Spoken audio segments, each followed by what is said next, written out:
Lord of Lords, the great, mighty, and awesome God, showing no partiality and taking no pride. Heavenly Father, we are so grateful at mamumisiga. We are not worshiping an idol, but we with no image.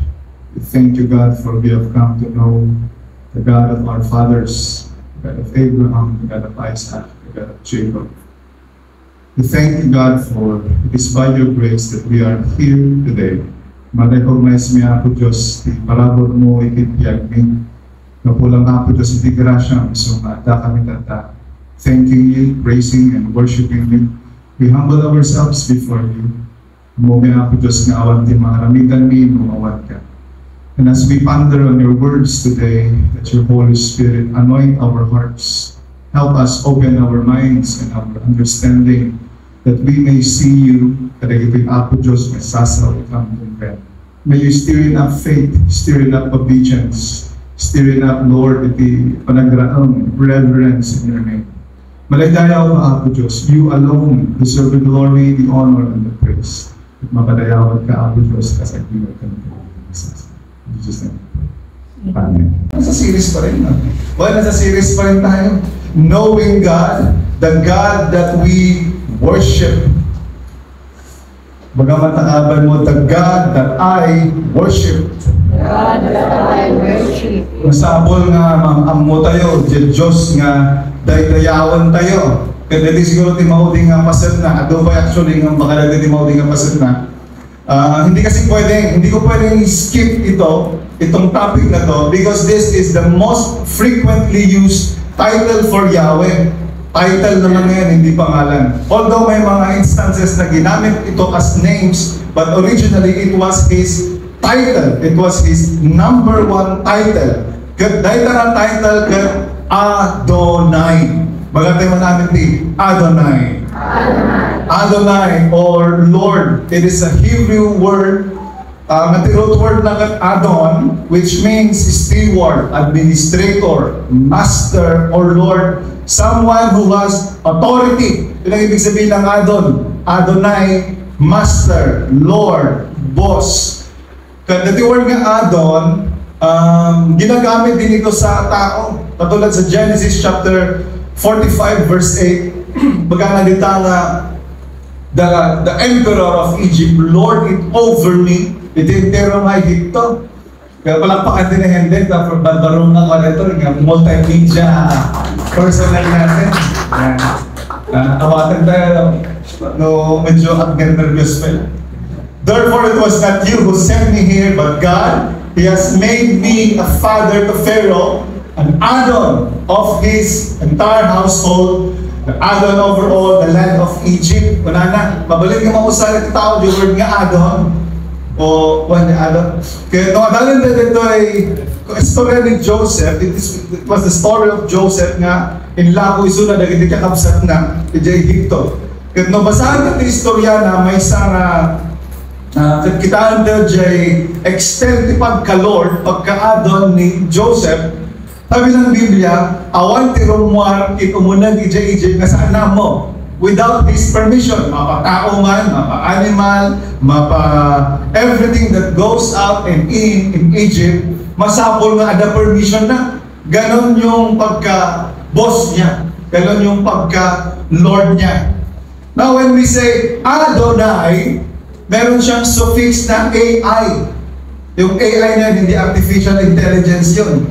Yung suffix na Adonai or AI is a suffix of intensification, which simply means na whatever the root word, it will be intensified to the superlative level. So ano ti Adon, Lord or a person in a position of lordship, Adonai is the Lord of Lords. Bagay namin ti Lord of Lords. Lord of Lords. The Supreme Lord, the one who dominates over everything, your ultimate Lord. Or simply it means, Adonai simply means the Lord of all. Kaya dito yung title nga Adonai, nausap na para kini Apo Diyos. At kung nagtatay, this is his number 1 title sa Old Testament. Nausar ito 449 times para na title na para kay ni Apo Diyos. Even in the New Testament, is the number 2 ang title ba ni Jesus Christ na the number 1 na title na. Naminado ka na usar. Christ. The Anointed One. Jesus, haananagan niya Christ actually. It was a title. The Messiah, the Anointed One. But di sumarunong makadoan nga first time ako na nag-sermon ito mabakantihan ng medyo marigana kan iti may kagawa ng title ni Jesus Christ iti New Testament kay Lord. And this title of God Adonai calls our attention to His supremacy, sovereignty, ownership, and rulership. Ito ko na dinabi, iti number 1 na title is Kristo, Lord Adonai. Masapol nga maamuan, iti tagayin CIM. What it really means in our lives, what it really means in our worship, in our service to the Lord. Kaya Adonai means Lord, so I made an acronym of the word Lord. At kumawatan tayo, kung nag-fight ka na sa awan na the word nga Adonai. Letter L means Lord of Lords. Adonai, Yahweh, is the Lord of Lords, Lord of all, Master of all. Deuteronomy chapter 10 verse 17. Yung binasa na tayo. Basahan naman ni Kamsan. For the Lord your God is the God of gods and the Lord of lords, the great, mighty, and awesome God, showing no partiality and taking no bribe. Hindi basbasa ni Moses, ipilindan ni Diyos, tabinagtak na din mo na nga ako, ang tablet.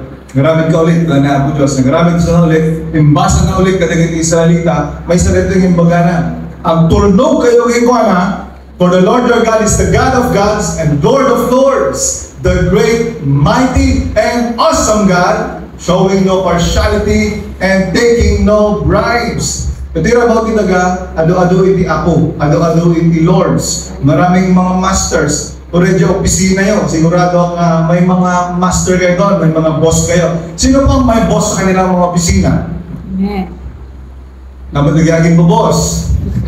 Katulad sa ating politika, may mga officials tayo, mga uredo,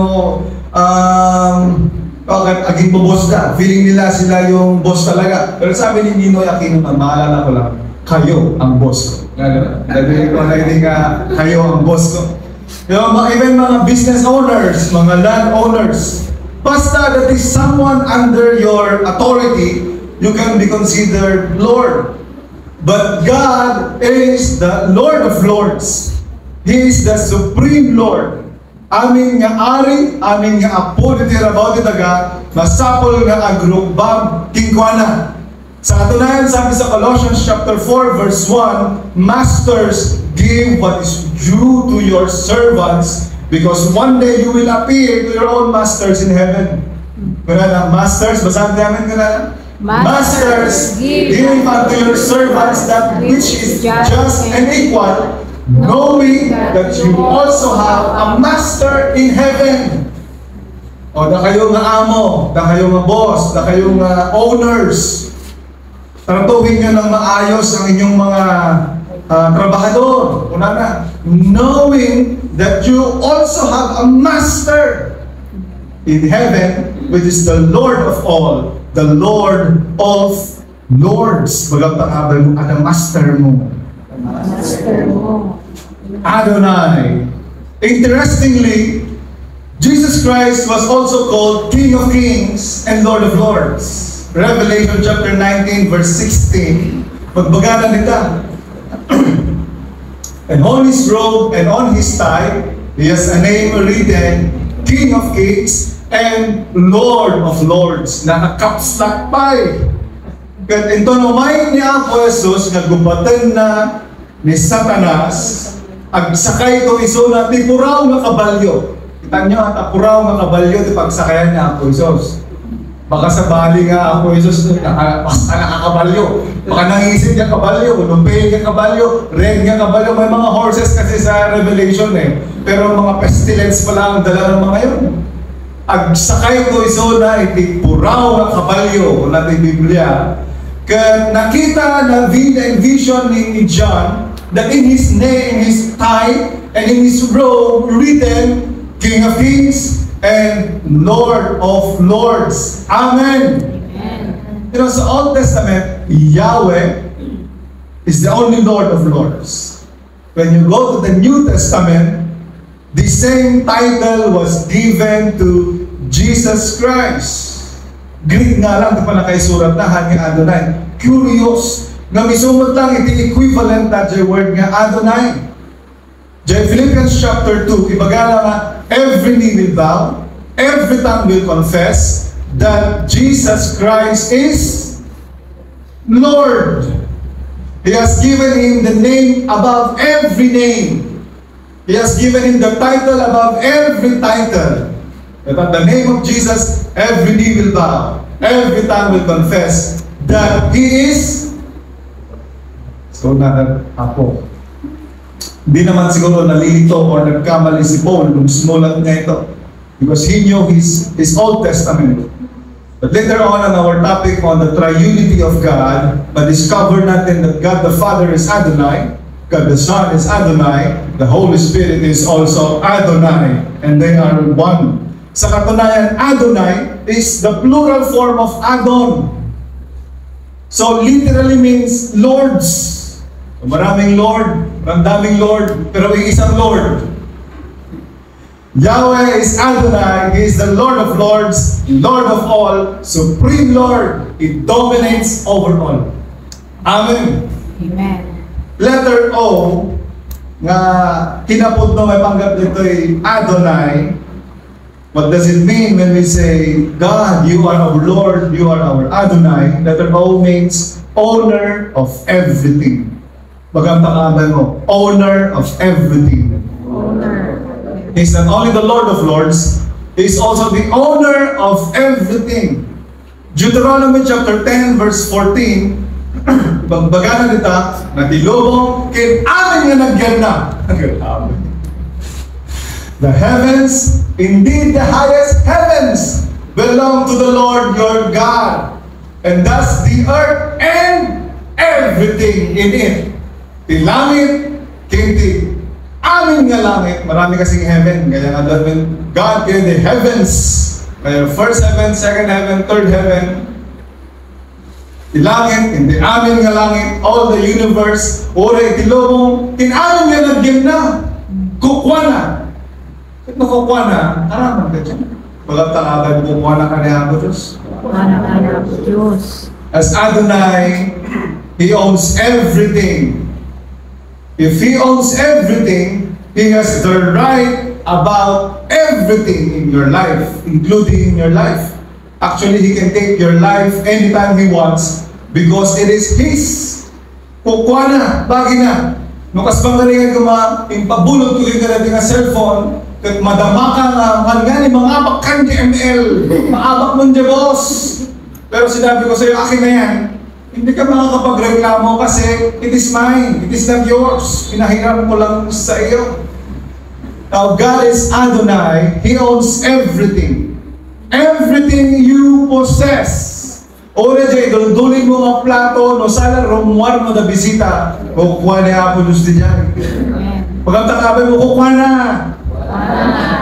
God owns everything. He's the owner of everything. It means your family, your children, your spouse, your business, your health, your car, your house, your talon, every material blessing nga ipagkaroon mo nga kukuha niya ako Diyos. Amen. Uli natin, amin nga ang sang tayo, isalon nga kapag bibyagan tayo, kukuha na.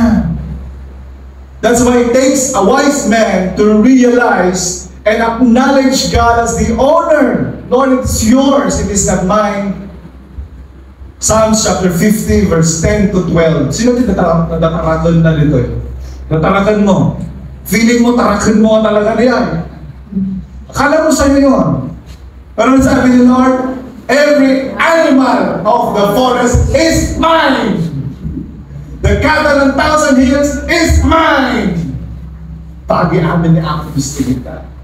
Sino na kortano nito eh? Nabalitok na. Balitok inipan na. Sabi sa Haggai chapter 2 verse 8 and 9, basahin namin kanana. The silver and gold belong to me. The declaration of the Lord of hosts. Silver is mine, the gold is mine, declares the Lord. Kukwamin ni Apo Diyos. We are not owners. Paki-remind sa katabi mo, you are not the owner. You are not the owner. Naawatan ni Job dito, lesson tayo nung last Sunday, kaya kahit nung nawala lahat sa kanya, nawala ang kanyang mga ari-arihan, nawala ang kanyang mga anak, pati ang kanyang asawa, nawala almost everything, maski ang health niya na kaisuna mo ma, naawan, but then he still declared, kasi naawatan na, naked I came from my mother's womb, and naked shall I return there. The Lord gave, and the Lord has taken away.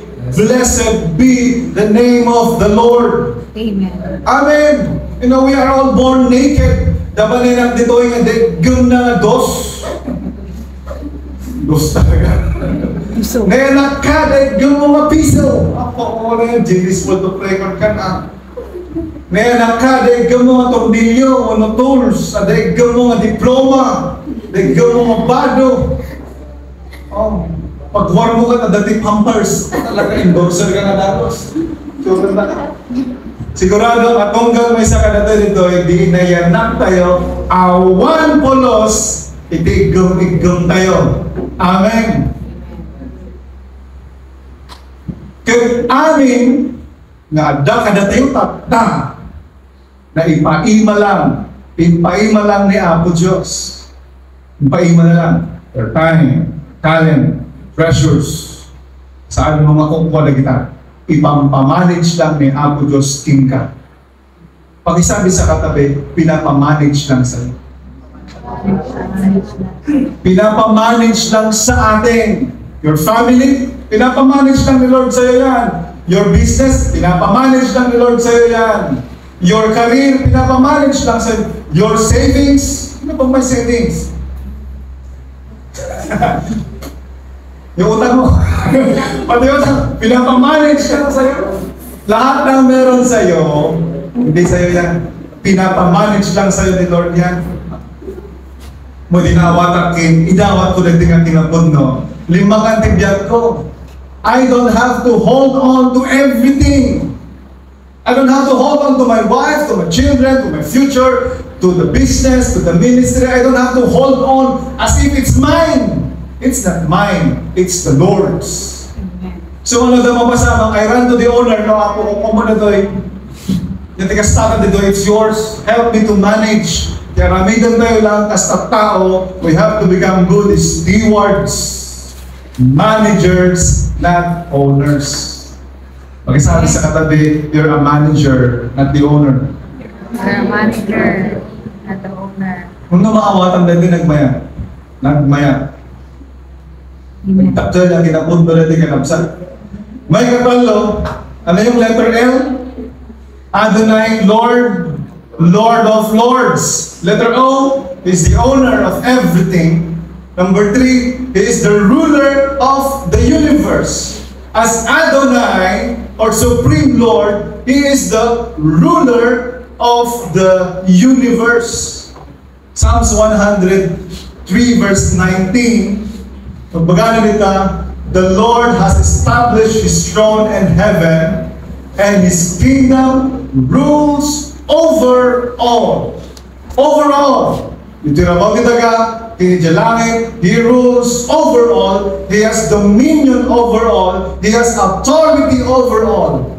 Lord God has the absolute power and dominion over everything.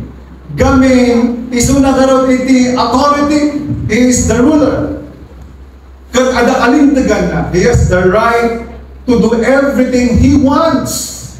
whatever He wills, whether you are in favor or not. Genesis chapter 1 verse 1, in the beginning, God created the heavens and the earth. He's not the creator, and as the creator of all, He is the rightful ruler of all. Therefore, God is free to do whatever He wishes to do. Minsan nagreklamo tayo, bakit ganito ang buhay ko? Bakit ganito ang napaspasamak sa akin? Ito ba ang kagustuhan ng Diyos? Apay nga kasto, hindi napasamak Kanya. Dumatakas na reklamo tayo eh. Pero sabi sa Romans chapter 9 verse 20 to 21, but who are you? Anyone who talks back to God. Saan naman? Nakalala na. For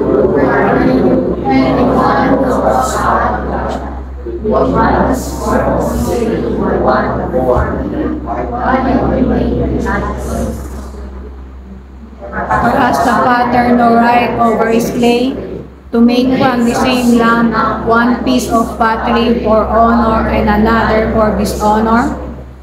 Sino ka puma? Kung na nandito ka. The attitude tayo makagkas laki ni Isaiah. Isaiah chapter 64 verse 8.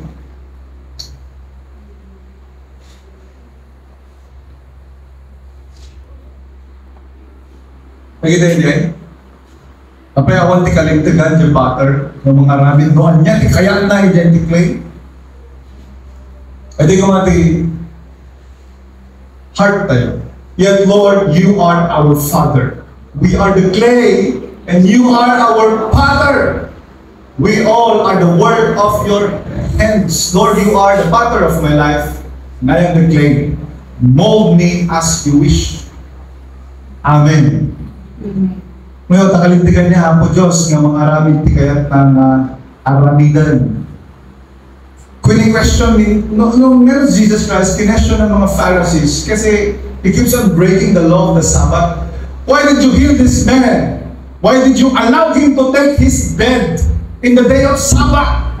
Nagkado di question na higwana. Why did you heal this man? Gagagara na ba hindi? Nga mang-agas ti aldaw itis, di pa naginana. Kaya alam na mga Pharisees na this is against the law of the Sabbath. Kung simumbat na po sa sagot ko na I am the Lord of the Sabbath. Amen. Shakti Apo, it is Sabbath. I can do whatever I want because I am the Lord of the Sabbath. Kapag yamanan tayo ta, Lord ni Apo Diyos, kundi yung bagiso ng Lord. Amen. He is a good Lord. His very nature is goodness, kindness, love, mercy, and grace. And God rules over everything. Last but not the least, is Adonai, Yahweh as Adonai. Nandiyan letter L, is the Lord of Lords. Nandiyan O, owner of everything. Bakit ito naman tama? Ano yung letter R?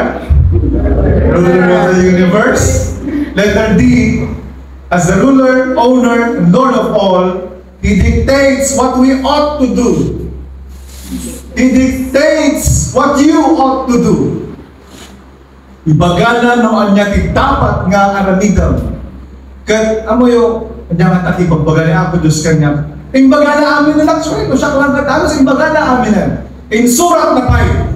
No kasigurado in pasurat na. Kat in surat na Biblia. At di barbaro nga nabautis na if you really are serious in following your Savior, if you are serious in following your Master Jesus Christ, you have to read His instructions. You have to read your Bible na dito'y mabasa tayo noon niya dahil kaya nangaramidan tayo. As the Adonai of the universe, He dictates to all of us what we ought to do. Kaya ang dito na the Great Commandments. The Great Commandment is a great commandment. It was not a great suggestion. It was a commandment. Dimbaga na thou shalt not kill, period. Thou shalt not steal, thou shalt not lie, thou shalt not covet, honor your father, remember the Sabbath day. You shall have no other gods before me. Dimbaga na kita, awan na question. Awan nag-object. He dictates what we ought to do. Amen.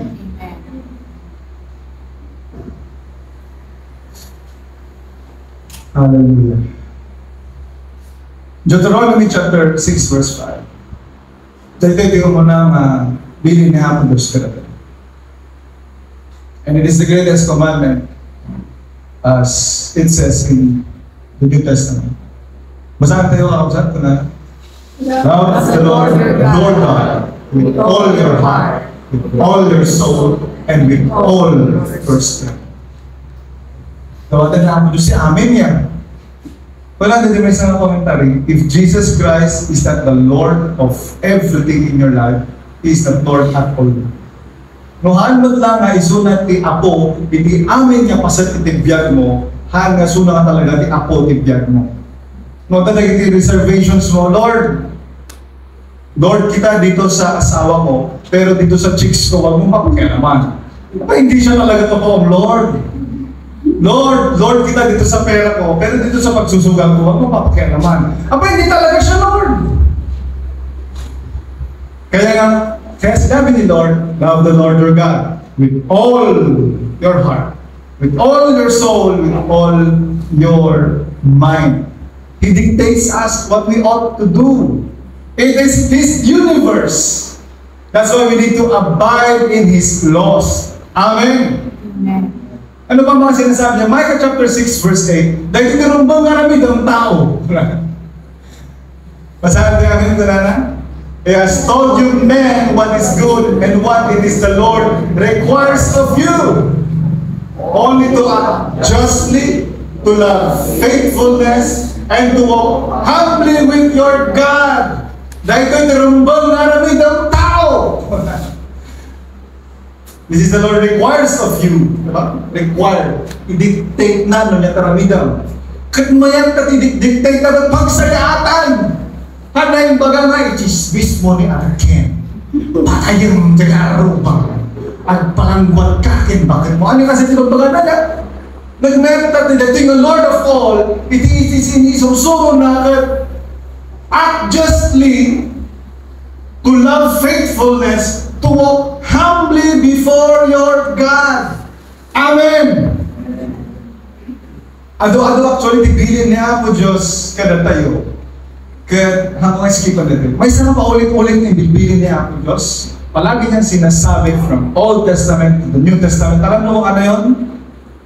Repent. Repent. Agsubli. Joel chapter 2 verse 12 to 13. Even now, this is the Lord's declaration. Turn to me with all your heart, with fasting, weeping, and mourning. Verse 13. Tear your hearts, not your garments. Galing yung kanta na, rend our hearts, not your garments. Tear your heart, not your clothes, and return to the Lord your God. For He is gracious and compassionate, slow to anger, rich in faithful love, and He relents from sending disaster. Amen! At iti ka na niya magbagay niya mo Diyos. Agsubli kayo Diyos. Kaya talikudan nyo, di basbaso nyo. Dito ati simple nga kayo nasabon ti repent. Una agbabawi. Hindi lang basta sorry Lord, hindi lang basta yon. Ang ibig sabihin ng true repentance is you turn away from your sin and then you return back to God. Magabtakaban mo, subli ta ti Diyos. Subli ka ti Diyos. Nakukuha na kapag ka talaga niya ako Diyos. Timaray ka lang di, adayo. Nagaramid ka ti ado mga basol na kilublog. Nagkakadagiti baboy. At kung na niya ako Diyos, return to me. Tear your hearts and not your garments. Pakita ti pudno nga panagsinay, pudno nga panagrepentyo kini Apo Diyos. Kakararag ko nga dito, we will learn what it really means to repent. Unang nga, di pa nakaawat tayo, ti repentance. At pamatya nga ni Apo Diyos, He will bring refreshment in our lives. You know, the Lord dictates us what we ought to do because the Lord knows what's best for you. Bagamat nakabay mo, the Lord knows what's best for you. The Lord knows what's best for you. Kaya masabol lang nga namidan tayo, kaya nagtulnog, kaya nag-surrender tayo, tingkwana. May malaking tanong si Jesus Christ sa mga sumusunod sa kanya noong panahon niya. Maski sa mga nagpabautisa sa tubig. May tanong siya sa kanila. Luke chapter 6 verse 46, kung nanadjay, "Why do you call me Lord, Lord, but do not do what I say?" Ba? Napakalaking question mark yan. Why do you call me Lord, Lord? Pero hindi naman ginagawa kung ano yung mga sinasabi ko. When we call God our Lord, He expects us to obey Him. He demands us to obey Him. Amen. Amen. He demands obedience from us. Amoy already pa nakaisalakan kayo, nagdakkel di ka inaigan di pa nagtulnog. Anak mamati nga may salakan ka, ulay na mati ka, sukir ka. Di may salakan ka, di kayo na mati, ken ang tulnog. Matthew chapter 7 verse 21, sa pagpagana nita, "Not everyone who says to me, Lord, Lord, will enter the kingdom of heaven." Nagitilaang.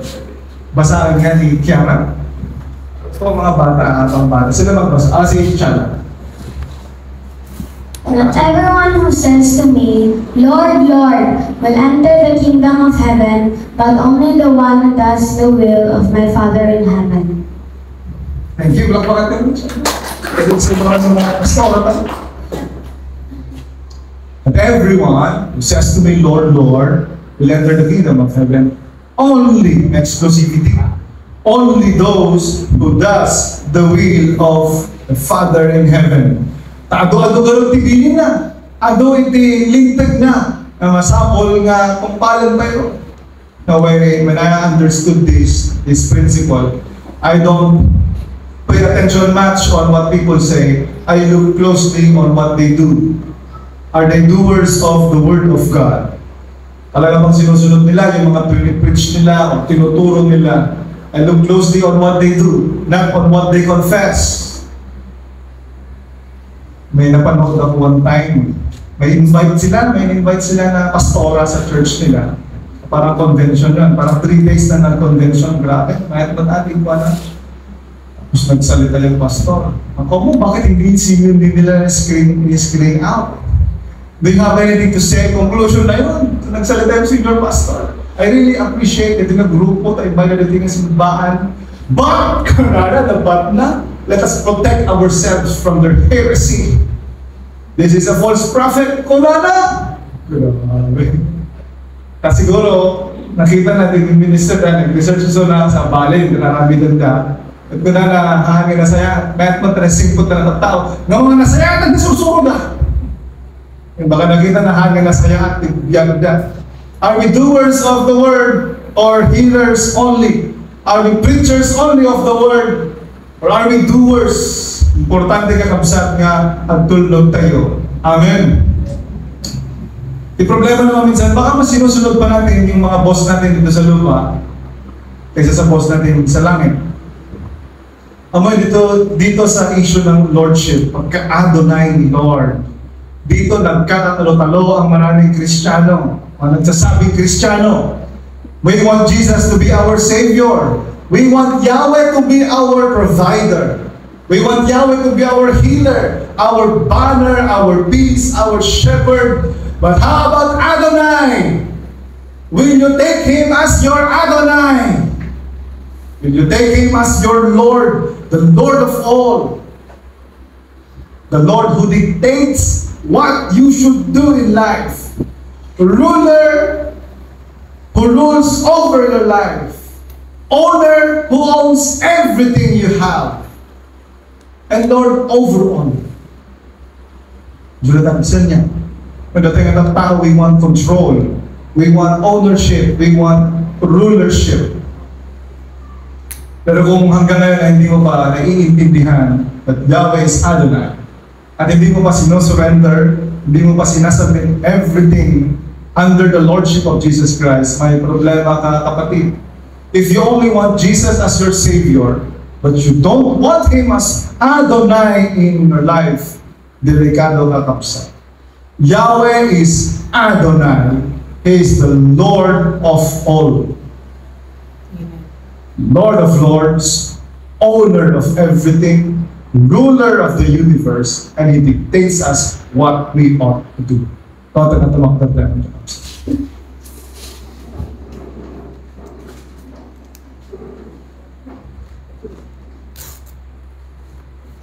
It is my prayer, really my prayer to HCIM, that we would come to know Yahweh as Adonai. Not only as Jehovah Jireh, not only as Jehovah Rapha, not only as Jehovah Nissi, but as Yahweh Adonai. Let's bow our heads and pray. Heavenly Father, we are your servants. We are your sons. We are your servants. And you are our Lord. Nagyaman kami, Apo Diyos, the profoundness of your words today. Help us to live by your words and by the wisdom of your words. Ikabil mo, Apo Diyos, iti puso mi nga sikati, boss mi. Iti aming aramidan mi, we have a master. One day we will be accountable. Iti aming aramidan mi, Apo Diyos, whether in public or in private. Help us to see you sitting at the throne of our hearts. And Apo Diyos, we recognize me kung Apo Diyos, your authority over everything that we have, your lordship over everything, itibiyag ni Apo Diyos. Ikaw po ang amin, Apo. You rule over everything. We surrender our rights to you. We surrender our lives to you. Everything that we have. Pamilyami, bingling, devotioning, everything that we have belongs to you. Gusto na kami, Apo Diyos, ngayon, balik na good stewards of everything you are entrusting us. And one day, ibagang to Apo Diyos ka na kami, well done, good and faithful stewards. You've been faithful in what is least.